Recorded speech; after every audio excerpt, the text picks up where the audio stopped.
Wirip, Ni. buat apa? Tak ada. Rehat kan? Tengok cerita sikit. Wirip, aku ada benda nak minta tolong sikit lah. Apa? Aku nak pinjam duit sikit ni. Yang duit. Berapa? Aku nak pinjam dalam 2,000 Wirip. 2,000? Wih, 2,000. banyak tu Mi. Kau apa?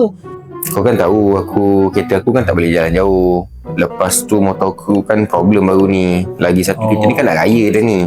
Aku pun nak buat preparation dah. Untuk diri aku, anak aku, isteri aku. Tak balik kampung lagi, Rip. Okay, aku boleh bagi kau pinjam 2,000. Tapi kau janji dengan aku, kau bayar aku secepat mungkin. Boleh? Boleh lah, kau beradik aku lah. Takkan Boleh? tak boleh. Alright. Mak tu lah. Cuar Ha. Tetap lah. Ui, Mi. Lain macam motor baru ke? Ada rezeki sikit, Arif. Ni 250 ni kan? 250. Baru je angkat, tapi aku ambil second je. Fulah Mai. Mana kau dapat duit tu? Dapat bonus ke? Tak ada lah. Ni orang cakap, yelah kalau dah rezeki kita lah juga kan. Itu yang aku nak cakap, Arif. Ui, Mi. Weh, Arif. Kereta baru tu. Lah, rezeki lah. Alhamdulillah. Kita second je. Hari tu kau angkat motor 250. Kali ni Honda City pula. Lain macam rezeki kau ni. Kita ni, Rif. Aku cakap dengan kau, kita usaha, kita doa, kita tawakal. Siapa-siapa pun boleh dapat benda ni. Itu yang aku nak cakap. Rolah, Rif. Oi. Aduh.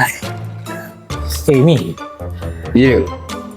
Kau ingat tak yang hari tu kau pinjam aku? Okey. Aku dah apa ni dah masuk 2-3 bulan ni. Aku ingat nak minta balik lah duit tu.